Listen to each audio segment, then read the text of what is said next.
Sigoli, and welcome back to Oneida Live. We're coming to you from Oneida, Wisconsin, and today is Tuesday, September 23rd. I'm your host, Mia Charnon, social media specialist for the Oneida Nation, and I'm filling in for Bobby as she's attending a work conference. It's a pleasure to welcome our guest, Tsyosahaat Delgado, Bear Clan manager from our Cultural Heritage Department. This department plays a vital role in preserving and sharing our knowledge, traditions, and values that shape our community and identify us as Oneida people. The history and cultural teachings of the Oneida Nation are fundamental to who we are. They guide us, connect us, and help us understand our ways, past, present, and future. Let's welcome Tsyosahaat, who will talk about her role in cultural heritage and how she helps preserve our traditions. Alrighty. Good afternoon, Tsyosahaat Delgado. I'm the Bear Clan manager at Cultural Heritage.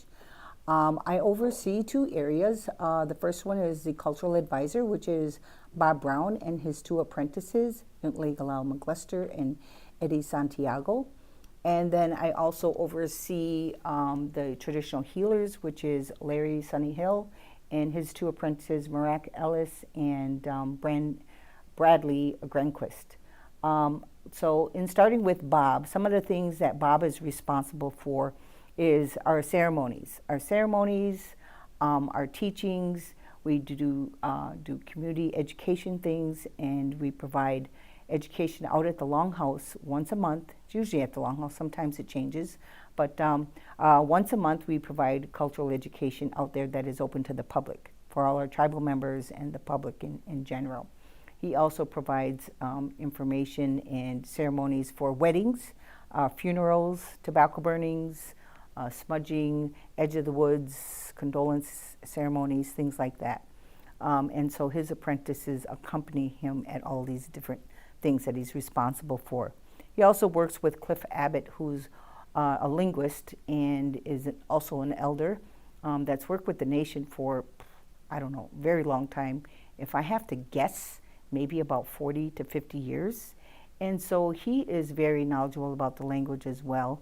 And he assists Bob, and Bob does some language teachings with him in a sense of reciting different teachings like the creation story, the Great Law, the Galileo, these kinds of things. And then he writes them, and then he does the linguistic part of it, spelling and all those kinds of things, and then they review it. And so those will be going to print hopefully soon and be available. We do have the older ones, but this is a more updated one. So those are some of the things that Bob is responsible for.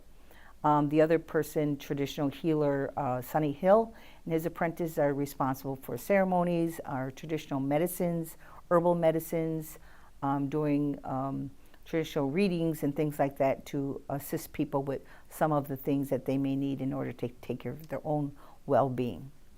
And again, he has two apprentices. So within our department, we have a lot of cultural education that we do with a lot of different people. We collaborate with Indian and child welfare, domestic violence, the kinship care, foster care, the Healing to Wellness Court, the school system, the library, just a large variety of different people throughout the nation and in the general public.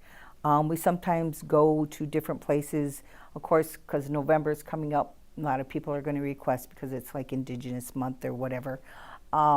They request a lot of information and us to go do presentations on Indigenous people or Oneida people.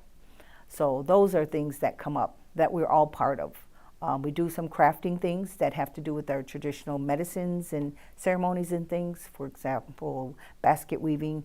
We have a basket that's weaved, that's fresh, that we use for our midwinter ceremonies. So this fall time is the time that we make that one basket that's all white. So there's no color added to it or anything. And so it's fresh, and so nobody will have ever used it, but it's used for that ceremony.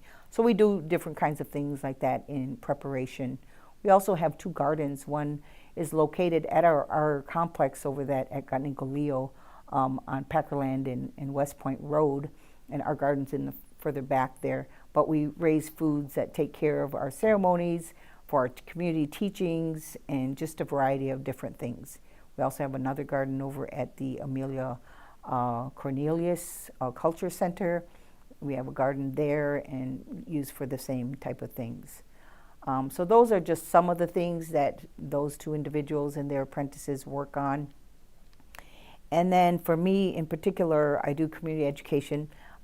We do some in large groups and some in smaller groups. We also go out to, we have a regular schedule where we go out to Milwaukee to provide services to our membership, tribal members in Milwaukee at Tsyosahaat. And so when we go there, there's usually a meal that they put on that's primarily attended by elders. Sometimes there's younger people if they don't have school or in the summertime. But we do cultural education, the same thing that we've done at the Longhouse. We do it in Milwaukee. And so there's usually a craft things and the educational about the ceremonies or different events that might be coming up. They just got done with doing a presentation on Galiwio in Milwaukee last week, and they did a kind of a made-up wampum belt that used a little bit bigger beads, but it was something that Bob created, and so they made a bunch of looms, and so all the elders were able to make the wampum belt, which was just Skana de Leo, which is Handsome Lake from the Galiwio, and like an arrow or a line that connected them to these three other figures, which symbolize the three messengers that came to him originally. So it was just something fun to do.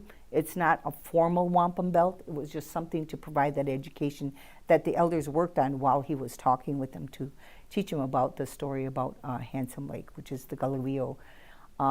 During this month, or next month, they will have the recital of the Galiwio that takes place for 4 days. There's one travel day and then 4 days of reciting.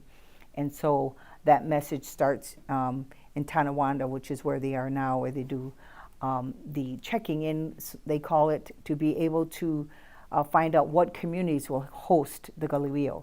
And so this year, it's hosted by Oneida, Canada. So Oneida, Wisconsin will not have it this year. So those are another idea of some of the things that we do.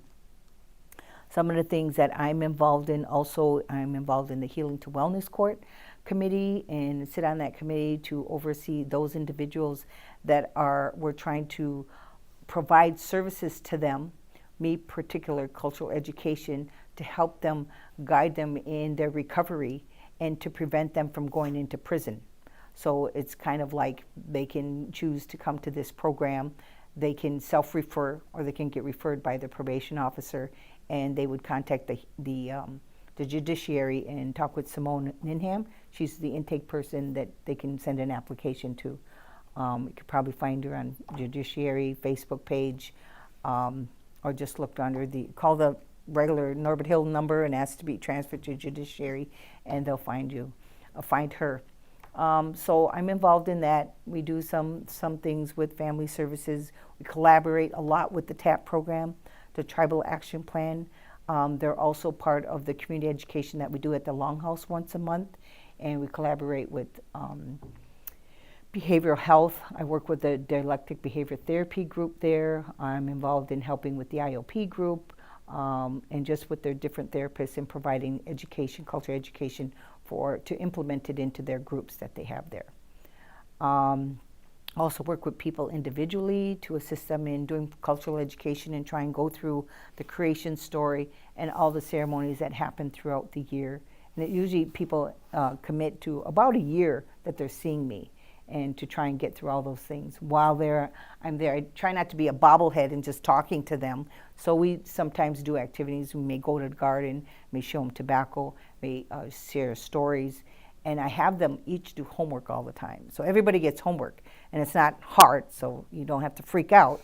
You just have to tell the story of whatever I told you to somebody else, so you retain it, because that's what our tradition is. It's about oral tradition in retaining information by just having conversations. And so that's their homework, is to repeat the story, and then when they come back, they have to tell me it again to see if they remember and see where they might have forgot spots and whatever. But it's not, right or wrong or, whatever. Sometimes people don't do it, and I'm like, oh, okay. Well, then let's see what you do know, So you take the time to do that with them and provide those kinds of services to them. I know oftentimes people are looking for their clan. That is information that the Department Cultural Heritage hasn't really kept, and it's really, again, verbally, by having conversation to find out what your clan is. One of the things that we do have in regards to genealogy information, we do not have a genealogist or genealogy department, but if people are trying to find out who their family are, we just don't have that service. I can kind of look at some files that we have there to assist in some of that, but we don't have a formal department that does that. And in those records that we have, it does not have any clan information. So one of the things, I want to do a shout out to my college student intern, Kevin House Jr., who worked with me over the summer, and I let him know one of the tasks that I wanted him to be able to work on, and he completed. Of course, it's kind of a work in progress, so he did as much as he could while he was there, and he created an Excel document that has people's Indian names. So it'll have their English name, their full name, their date of birth, their clan, and then what their Indian name is, and when they had it put through, what ceremony it was, and what year, and the translation of that Indian name. And then we have all the information on their parents name, full name, date of birth, date of death, if they have passed away, their clan, their Indian name, so that we have some kind of record. So that, like I said, it's a work in progress. Kevin created that for me, so big shout out to Kevin. If you ever see him, tell him that I was talking about him on Facebook Live so he can get embarrassed or whatever, because I always like to tease him. Anywho, he did a great job, and so we're working on that and compiling all of that. So I have the Wolf Clan already started, and so we just do what we need to. Sometimes there's people that don't have a clan or are looking for their clan. The best thing I can say is that if you look to your family, your eldest relatives, that's the best place to start. They may be the ones to know, because there'll be conversations or whatever that may have happened. And eventually you might find out you think you're turtle, but then instead you're bear or you're wolf or whatever. Something happens, but we do what we need to. And then if people don't have a clan, then we just have a conversation about that and we see what we can do. But everybody that are tribal members, they're entitled to an Indian name. That they say that when we come into this world, that the Creator has a name for us, and it's a matter of seeing what that name is, because that's how you're identified through creation. So that if you had a tobacco burning because you're not feeling well, they use your Indian name because all of creation recognizes you by that Indian name. And so that's kind of one of the reasons that it's important to have that, to have that relationship, because a lot of our names have to do with things in creation. I'm not sure whatever else. Those are all the things I'm kind of thinking about. Yeah, few things. I had no idea that cultural heritage was so involved and collaborative with so many different departments, with different gardens. You said you helped with behavioral therapy. That's amazing. Yeah. What do you think is the most rewarding part of your position? Well, there's a lot of rewarding parts. Some of the things that I think about that are really rewarding is because I have an AODA background and I did that kind of work for, 30 some years, and kind of moved out of it and learning about the culture most of my life. I find one of the real rewarding areas is working with the Healing to Wellness Court and doing the cultural education with those individuals that are trying to find a foundation for themselves spiritually and get them on the right track to help them get where they need to go, to have a belief and have a belonging about our ways, that the things that we teach our people about the culture, they belong to us. They're ours. That's our identity. And so whenever I'm doing presentations and we're at the Longhouse or wherever, and I'm talking to Oneida members, I really mention that they have that grounding, that foundation of themselves to learn about it is what's going to make them feel good about what it means to be Oneida. Okay, so a lot of people say, like this design here, what does that mean, right? Does people know? I don't know if they know. Yeah. But what does that mean? And explaining that and being able to articulate it well enough to explain it to somebody else, people that are not Oneida or from other nations or just other general community people. And so I try to make sure that they understand that. That's very, very important. Even when we go about, like in this building was reclaimed and we bought it, and now this was originally all Oneida territory, and so I say to them, this is your land. You know, that park is yours. I say that to the children. Like, that's yours. That Walmart over there, that's Oneida land. You know, whatever, the apple orchard, the buffalo, those are yours. So I try to instill that pride about it's not just, you know, whatever, just Oneida and, you know, whatever they think, but to make it a little bit more meaningful, something a little bit more concrete, you know. So that would be one thing, is working with the Healing to Wellness Court, working with elders that come to see me that are looking for a name or some kind of information or cultural information, and then they begin to just get real emotional about it, like I feel right now. They're real emotional in the sense they're like, wow, I didn't know anything about this. And they're older than me. They're like maybe in their 70s and saying, wow, I didn't know that. And I've lived here all my life. And how come nobody told me this? And so I don't really have an answer. I said the main thing is that you know now. And now you can do what you need to begin to learn and just make your life better as you go along. You're never too old to learn about your culture and who you are. And granted, I gotta say it as my own defense, I do not know everything. I do not know everything. I never claim to know everything. And if I'll share whatever I know, and I will do my best to refer you to somebody else if I don't know, or try and find the answer and help you navigate to get that answer. Absolutely. So those are some of the things. I really enjoy the people that I work with. I think I get challenged because I'm not that crafty of a person as some of the other staff on board. They're very good, but I'm getting better at it. And because some of those crafty things are needed for ceremonies and medicines and things like that. So I really appreciate the talent. We have such a variety of talent in the whole department in cultural heritage. Whether it's speaking or making something or singing or doing a ceremony, you know, whatever, tobacco burning, identifying medicines. There's just a big variety of things that cultural heritage does. And I haven't really found anything that we don't do, other than I did get a call from a lady in New Jersey who wanted me to go over there and do some healing ceremony, but she was non-native, and she's in New Jersey, and she's like, I'll pay for you to go. I was like, I can't do that. You know, she goes, well, then I'll come over there. I was like, well, we can't do that either. We don't have anything. And so I just tried to just encourage her to keep searching somewhere over there and find out what her own culture is, you know, because this is ours. And so we just do the best we can with what we know, you know, and not to be rude or anything, but, you know, to always be encouraging, you know, the human family about what we have, and that all of us have all of this, air and fire and rain and of the seasons and just everything. We all have it, and we all use it in the best that we can, and have respect for it and love it, and love our children and teach them that same way as well. So. Oh, I love that. That was so meaningful to me. There is a question. Okay. In the comments. So the question is, how do you get an Indian name? So you can contact my office, the Cultural Heritage, and if you know your clan, that's very helpful. If you know your clan, then we would refer you to one of the faith keepers that assist with the name, giving the names out.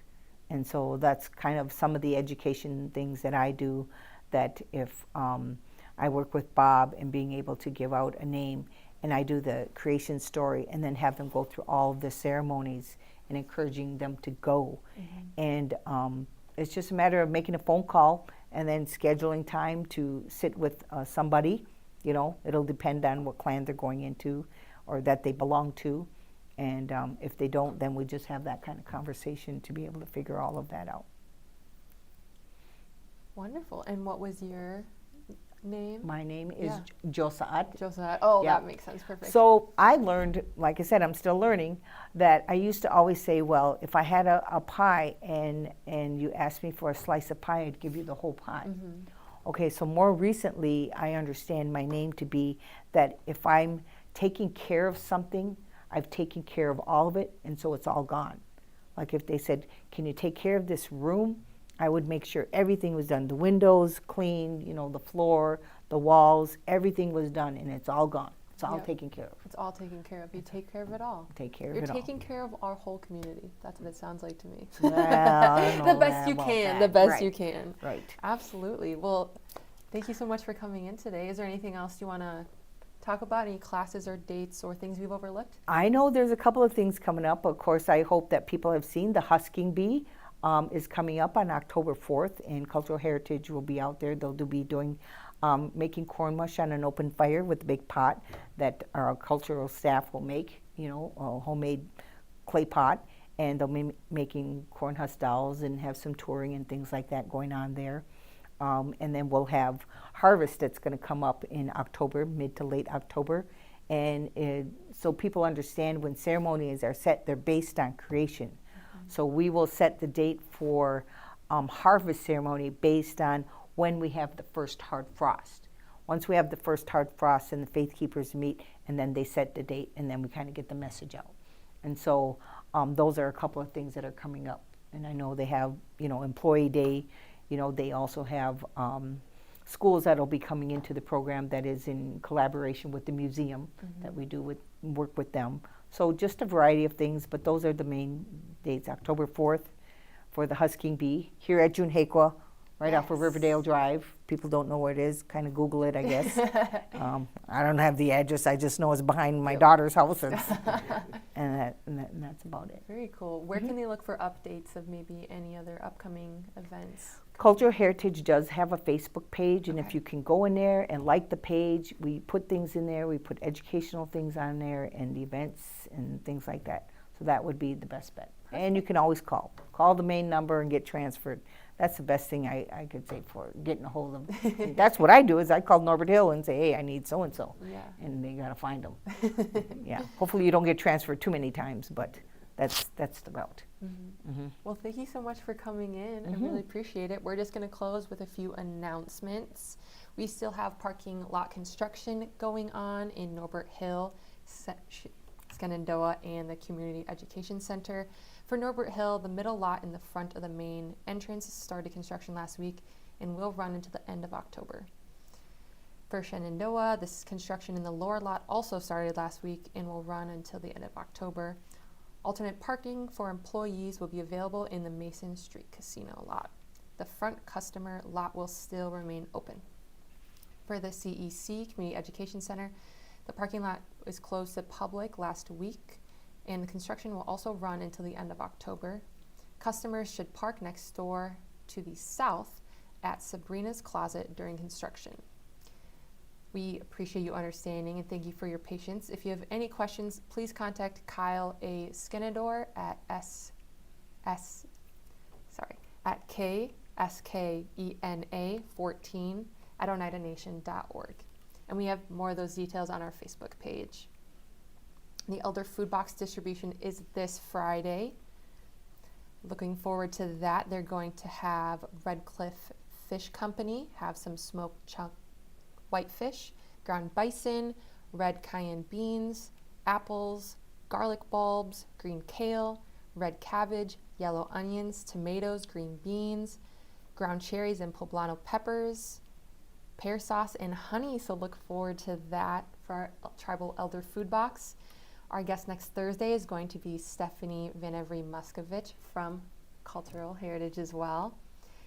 And Oneida Live is going to be streaming on YouTube and Facebook starting on Thursday, October 2nd. So be sure to check out our YouTube channel for our archive, but look for us both at Facebook and YouTube.